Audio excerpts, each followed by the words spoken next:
Hey, good morning, everyone, and welcome to the UroPatient podcast. I'm your host, Vic Sinise. And if you're watching us on YouTube or Facebook, hit that subscribe button, hit that like button. If this is your first time joining us on UroPatient, be sure to check out our website at uropatient.com to learn more about the show. Also, the best place to go to get all of our free downloads, our handouts, they're available for you right at our website. We got a great episode for you today. We're going to talk about PSA. Is that your check engine light that's on? So we're going to do a quick deep dive into what the PSA is and what we need to know about that. So as we know with PSA, it's found in all normal prostate cells. And I used a box here as my example because the the prostate cancer, if you look under a microscope as a biopsy sample, they kind of look like boxes. And we know that normal cells have PSA, prostate cancer cells have PSA. So the PSA comes from all these places. The nice thing is it's found in the blood, so it's simple enough to just do a quick test where we just draw some blood, and we've come up with what we consider our normal range. So anything that was greater than 4 was considered too much PSA. So we know that the cells are not perfect in holding PSA, so they do leak a certain amount into the blood. And so what we have here is a patient with normal prostate cells and cancer cells. They all contain PSA. And one of the theories is that with cancer, it causes destruction of the cells. And again, look under a microscope at a cancer, prostate cancer, and you'll kind of see that the cells are nice boxes where it's not cancer and these kind of blown out looking things where it isn't. So it kind of makes sense that, the PSA would stand a better chance of leaking out of those boxes, and we would see a higher concentration of PSA. And that's exactly why we see that. Now, with any test, we always want to kind of weigh the difference between how sensitive it is and how specific it is. So, for example, digital rectal exam, sensitivity. Well, until there's a nodule, really you don't feel anything, so you're detecting prostate cancer when it's gotten to be pretty advanced.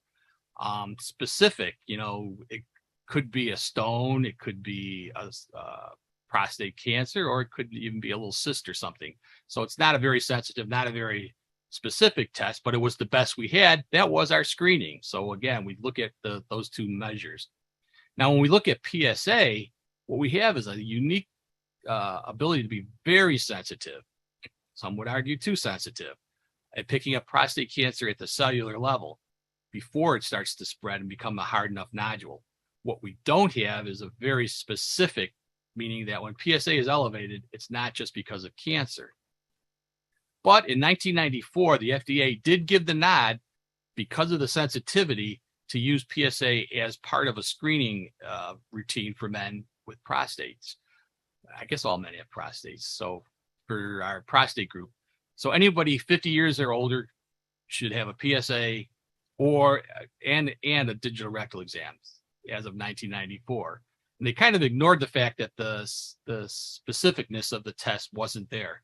I'm avoiding saying that word because I keep stumbling over specificity. BPH, prostate, UTIs, digital rectal exams, ejaculation, exposure to Agent Orange. We have a lot of Vietnam vets who have hit that prostate age. All can cause the PSA to go up. And one of the other things is sensitivity can be adjusted based on age. Now, it's not a real thing that we adjust. It's an artificial adjustment. And basically what we've done is said that, hey, probably somebody who's very young, we need to catch their cancer because they're the ones that are going to die of prostate cancer.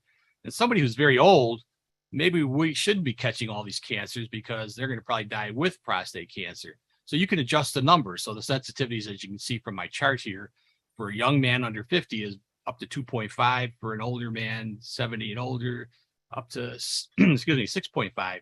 So it's an artificial adjustment, but it does make sense that you don't want to detect too many cancers. And it probably makes sense, the chicken and the egg. So we have PSA coming along, and that's going to drive biopsies. And that's exactly what it did. Once we started using it as a screening exam, the numbers of biopsies went up tremendously. Of course, the chicken and the egg, if you do more biopsies, you're probably going to detect more prostate cancer. And that's exactly what happened. So much so that in 2008, a group of many of the medical groups started getting together and saying, wait a second, this is a little bit too much. We may be doing more damage than good. And the thought was detecting prostate cancer early may not reduce your chance of dying from prostate cancer. That's important. It's always nice to diagnose cancer, but these very low-grade tumors that tend to act more like benign tissue are being diagnosed along with aggressive tumors like, your Gleason 7s, but they shouldn't all be treated the same. And it'd be nice if we could not detect those very small tumors. Plus, a number of PSAs have, negative results. So what we really needed to do was to find a way to increase the the specificness of the PSA test. Otherwise, it's just like flipping a coin, the accuracy just based on PSA alone. So one of the first things that came along is a test called free versus total PSA. And we know that some of the PSA is not bound to other proteins. So you can measure that as it compares to total PSA. And we get this table. And basically, there's a couple caveats. Number one, it only works on PSAs between a level of 4 and 10. And the percentage would then indicate that if it was a very low percentage, that there's a very high probability of finding prostate cancer. Now, that's just finding all prostate cancers. Really, what I think the goal is to find high-grade prostate cancers. PSA density is another option that we look at.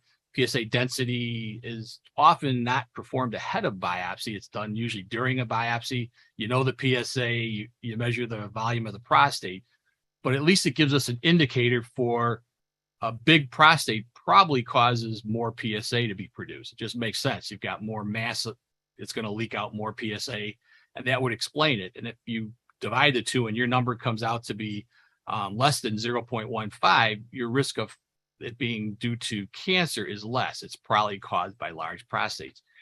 So we already do a biopsy anyway, and when the results come back and it's negative, the doc can feel pretty comfortable saying, hey, you probably just have a big prostate. That's why your PSA went up. Now, this is the one that I think is one of the most promising, and it's called ISO-PSA. And at this point in my career, I kind of pick and choose what I like to do, and the prostate work is really my favorite. So I'm really involved in prostate biopsy.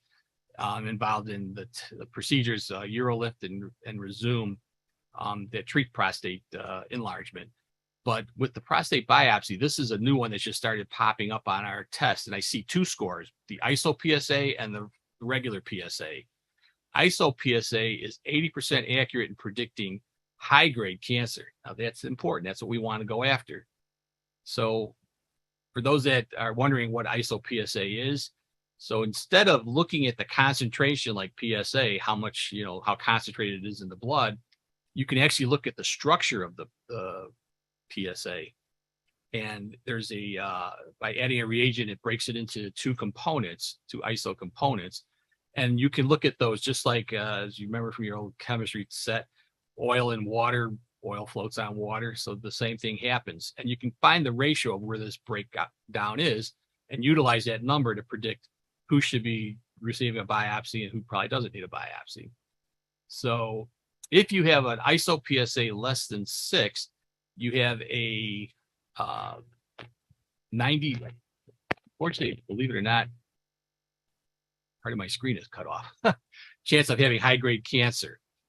I think it's a 92% chance. And if you have a PSA that's above 6, then you have about a 50% chance of having high-grade cancer. I'm sorry, the one I can't read the whole thing, is you have a ISO-PSA less than 6, you have a 92% chance of not having a high-grade cancer. I hope I didn't confuse people. It's above 6. So what's happened now is when I see patients for prostate biopsy, I'm seeing a PSA of 10 and an ISO-PSA of 7. The 6, 5, 4, 3s, they're not even showing up. And since it is highly accurate, it's reasonable. And as somebody who has to have a PSA every year, I can tell you that if my PSA was elevated, I'd want to know my ISO PSA. To complete it, 4K score is another test. It's using prostate-specific biomarkers. It uses 4, thus the 4K score. Total PSA, free PSA, intact PSA, and human kallikrein 2. Urinary biomarkers are another thing that we looked at. So some updates since talk on PSAs. Couple things that are new. So if you have an elevated PSA, a lot of times now it makes sense to not go on to a biopsy right away, but talk to your doctor about repeating it. They found that a repeat PSA can actually come back down to normal in 25 to 40% of patients upon retesting. So your first things you should do if your PSA is elevated is recheck it. And other things that we've done in the past that we really don't suggest doing anymore are treating patients with antibiotics in case it was an infection, unless they really have a sign of an infection. You may have heard somewhere that if you ride your bicycle or if you had a recent digital rectal exam, that may change your PSA. It's not. Sex right before the PSA test is probably also not going to have much effect on the numbers. So things that we thought about. Also, the old dogma of having a PSA done as 4 being the magic number is kind of disappeared. Now we're looking at other things such as age and health risks that may say that the PSA of 4 is probably too high for patients that are young and too low for patients that are old. Remember, Moses didn't bring down a third tablet saying, hey, PSA of 4.0. Also, there's no good evidence that we should be starting the screening of patients before the age of 45 unless you're in a high risk category. Black folks are more risk. Black individuals are at a higher risk than whites. They have a twofold higher risk of death. So the recommendation is starting screening earlier for them. Also, patients with less than a 10-year life expectancy probably don't need to even be screened anymore. And there was a test where we used to look at the rate at which your PSA went up called PSA velocity. Not such a good indicator anymore. We found that mostly that was an indicator of a presence of inflammation of the prostate. So some changes here. So really what's changed the most is we're trying not to overdiagnose prostate cancers that are what we call low-grade tumors, or we score them at what's called Gleason grade 6. Those are tumors that normally don't need to be treated because they don't tend to cause any problems with your life. Now, this is something you need to discuss with your doctors. The biggest change is discussion. This is something you need to sit down, have a good long talk with your physician about what my risks are. There's even this calculator that they can use. If your doctor hasn't tried it, you can ask them about it. You can ask your doctor about this prostate cancer trial risk calculator. You put in some basic information into the calculator about your race, your age, your PSA, family history, digital rectal exam. We talked about that free PSA. So that should be in there. All that information is entered in, and this calculator will then spit out a number. And based on that number, we can kind of tell you what your risk of finding cancers that are there versus not finding cancer. And the red ones are the ones that we need to treat. The yellows aren't, because early cancer, prostate cancers, can be just followed and not treated. So that's really been the big change. And this is something that we should look at more closely with PSAs. So with that, I'd like to thank you for tuning into today's show. Hopefully that gives you some new information about what that PSA number is. It's really your check engine light. Sometimes it goes on, there's nothing wrong with the car. Sometimes it goes on, there is something wrong with the car. Next week, we're going to have a discussion on circumcision. What's involved with the circumcision? Should you even have your pencil sharpened? Why we do it? Talk about child versus adult circumcision. So join us next week for that episode.